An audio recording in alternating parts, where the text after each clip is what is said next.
Hey, what's up guys? It's Marv and welcome back to another Asphalt Legends Unite video, and today we are talking about the Gauntlet. This is the new premier game mode that was introduced in the recent update, and we've known about this mode for quite a while. Number one was that it was actually in the Chinese version of Asphalt 9 for I believe almost a year and a half, maybe even more than that now.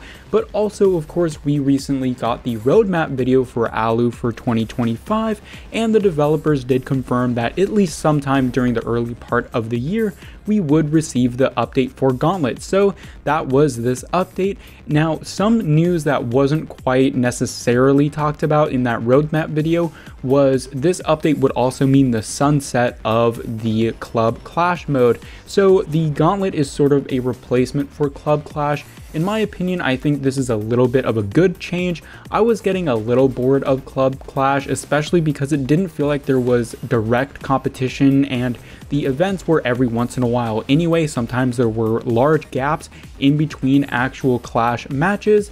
So I was pretty happy to see that Gauntlet was replacing Club Clash. I know some people are going to be a little disappointed, but I think this is a change for the better. So while I am enjoying the Gauntlet game mode overall, there are a couple of concerns that I have. Firstly though, I want to talk about the game mode itself and sort of what I like about it. Now, firstly, this was actually a mode in Asphalt 8 as well. It worked a little bit differently, but the overall concept is the same. You have 5 tracks and you are able to place your car and get a time on each track. You have to use a different car for each track. That time that you set is your defense time, kind of similar to what would happen in the Club Clash, but these 5 races are just by yourself. You aren't a part of a club in the Gauntlet. Now, you are placed in a specific division based on the cars that you have in your garage. So I'm in Division 5, which I believe is the highest division. So if you have a bunch of S-Class cars, you're probably going to be placed in the Division 5.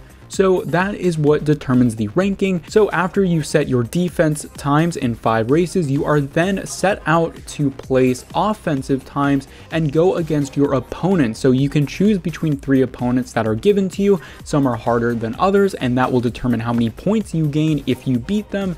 But you go out on their tracks against their cars and try to beat their times, and you can still choose your own cars for your offense. So of course, the more races you win, the more points you'll gain. I believe the way that the system works is you have to win a majority of the races against your opponent for it to be considered a victory.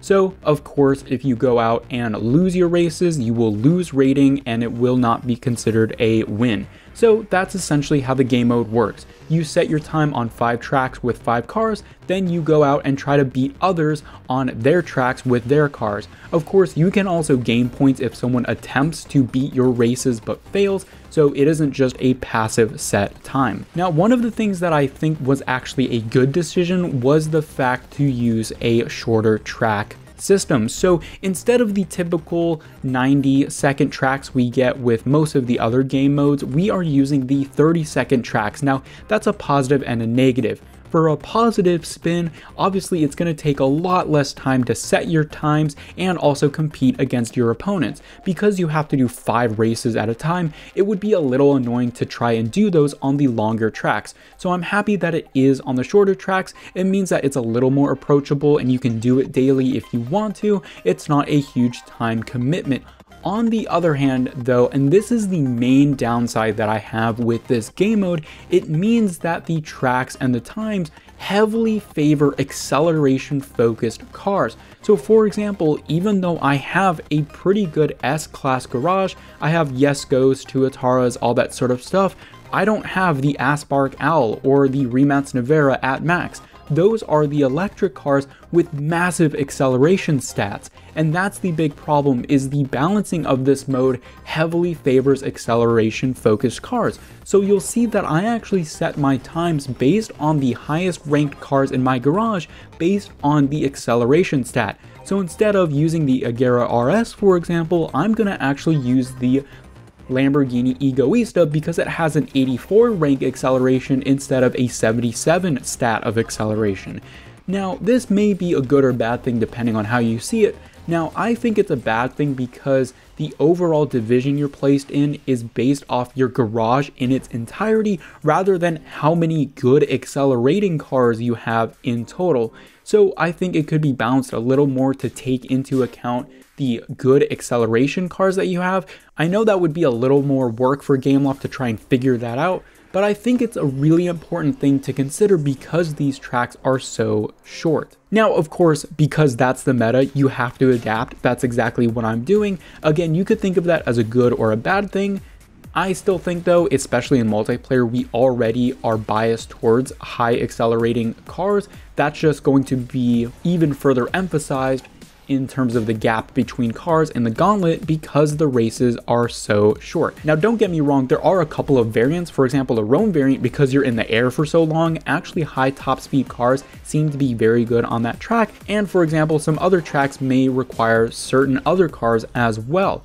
But I still think that overall, because the tracks are shorter, you will see way more use of high accelerating cars. And so because my garage isn't really focused on those cars, it's more focused on high top speed cars because that's what I enjoy most about this game, I'm gonna suffer a little bit in terms of the ability I have to beat other racers in the Gauntlet. Now, one thing we still have to wait a while to see how everything plays out is the reward system. Now, they introduced the Gauntlet store, very similar to the Club Clash store, where you gain specific currency from the Gauntlet mode itself, and you can purchase blueprints and keys for specific cars that are available in the Gauntlet store, one of them being the Devil 16, and this is obviously going to be my goal. Now, I'm not super active, I'm not a very grindy player, so I have absolutely no idea how long it's going to take me to get this car. Now, for the Agera RS, it didn't take me super long to get that car from the Club Clash store, so I'm a little optimistic. The problem is that I'm no longer just focused on buying blueprints, I also have to focus on buying the key itself. So I'm gonna save up, get the key, and then start getting the blueprints. However, there are a ton of more cars available in the Gauntlet store compared to the Club Clash store, which is quite nice as well. So if you already have the Devil 16, you can focus on other cars as well. Now, part of the rewards section does focus on both your progress day to day. So if you beat opponents, you're going to get rewards. So as I was alluding to not being able to see the full scope of it because we are at the first deployment of this game mode, I do want to talk about the division system and the leaderboard a little bit because I think it could have been done a little better just based off your individual performances rather than how you stack up in a leaderboard. I think we already have that leaderboard type grind in terms of multiplayer and even daily events. So I was a little disappointed to see that a lot of the rewards were tied to the leaderboard and how you do in that position. So maybe in the future they could balance a little more towards your individual progression, kind of like we have the series score. We do have those daily Gauntlet attempts that you have. You will get some points based off of that, so that is nice, but I would like to see that expanded a little more instead of relying really a whole ton on the leaderboard position. And of course, I would like to see a little more balance in terms of what division you are placed in, just considering the fact that I feel a lot of people are going to be basing their car decisions on the acceleration stat rather than the total rank of their cars. So maybe there could be a little more tweaking done to place players in a specific division based on the acceleration or maybe even the cars that they choose rather than the cars that they already have. So anyway guys, I'm actually really curious to hear what you guys have to think about the Gauntlet mode. Obviously it's a fresh new thing and I'm sure Gameloft can deploy different tweaks and fixes depending on how you guys are thinking about the game mode. I'm sure there are some things they are working on to improve it,